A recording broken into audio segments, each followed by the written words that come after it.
Magandang araw! Ngayon nga dumating na ang parcel ni baby. Di ko alam kung anong tawag diyan, pero iyan yung pop it na pinipindot, sumiilaw-ilaw siya. Siyempre, ayan naman ang supported daddy to the rescue, maglagay ng battery. And this is the New Year's Eve vlog for today's video. At dahil nga sasalubong tayo sa bagong taon, kailangan muna malinis ang bahay.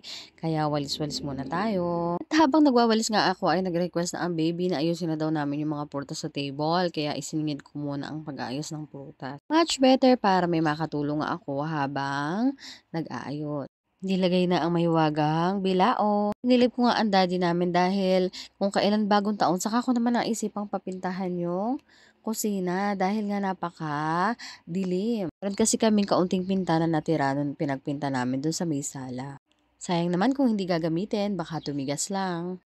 Ayan na nga ang masipag kong anak at dinadala na ang mga prutas. Sabi ko kunin niya na sa ref. Mas maganda din kasi na na-exercise ang bata na yan dahil nako, kung hindi yan uutusan, magsa-cellphone lang yan maghapon. Nasanay na kayo sa kamukhaan ko pag nasa bahay dahil ganyan talaga ang mga nanay pag nasa bahay. Walang pakialam sa mukha basta nakakapaglinis ng bahay. Excited much nga yung baby ko sa New Year dahil madaling araw pa lang tinatanong na niya kung anong oras magsasalubong ng bagong taon. Siguro ganun talaga 'pag bata kasi nung bata ako ganyan-ganyan din ako, lagi ako excited 'pag mag-New Year. Kaya nga sinasabi nila masarap maging bata kasi hindi katulad natin 'pag nagkakaedad na ang dami ng iniisip sa buhay. Tingnan mo binibilang ko yung prutas kung saktong 12 kasi mamaya baka magkulang mas maigi na yung kumpleto siya sa 12. Pero sabi nila wala naman daw yun sa bilang-bilang. Mahalaga masipag ka kahit nga wala kang handa, Ang mahalaga buo ang pamilya, malakas, malusog, at magkaroon ng mahabang buhay at kahit papaano nakakaraos sa pang-araw-araw at kontento sa buhay. Habang tumatanda nga ako, mas nare-realize ko na mas importante nga talaga sa buhay ang meron kang peace of mind.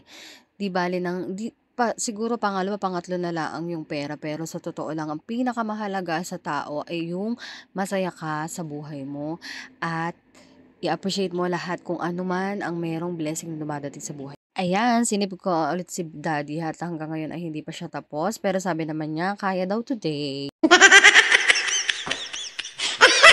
Ayan nga at super happy ang bebe namin dahil naayos na niya ang table. Naglalagay na lang kami ng mga bigas at kung anik-anik sa table. At charara! Napagod nga ang bebe kaya kumain muna. Hala, sige, tuloy lang ang linis ni Mami B para sa ekonomiya.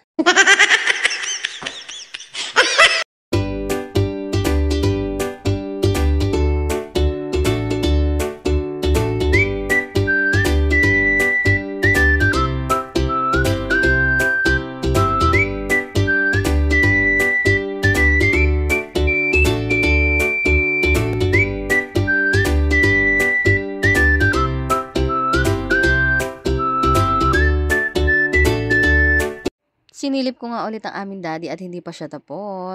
Kaya nga sinabayan ko na muna magluto ng tanghalian dahil ang aming Kuya Marshall ay hindi pwedeng magutom, iinom ng gamot.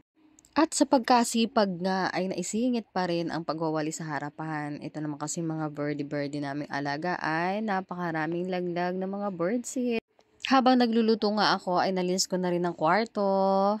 Ganyan talaga ang mga nanay, multitasking. Tararan, luto na ang sinigang. Kaya tara, let's eat! After nga yan, nagawan agad kami ng mango graham ng aking mi bebe na masipag.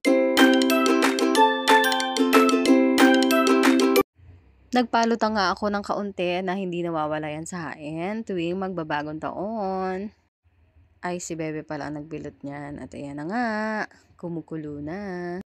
At habang nagpe-prepare nga kami sa loob ay siya naman ang toka sa pag-iihaw ng aming hapunan, ang aming dading pogi-pogi.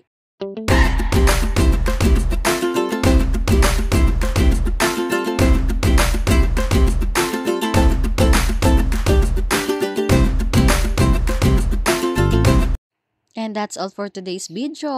Lumutang nawa ang swerte sa ating lahat. Happy New Year! At masaganang bagong taon at maraming taon pang dumating sa ating lahat. Bye-bye! Please subscribe to our YouTube channel.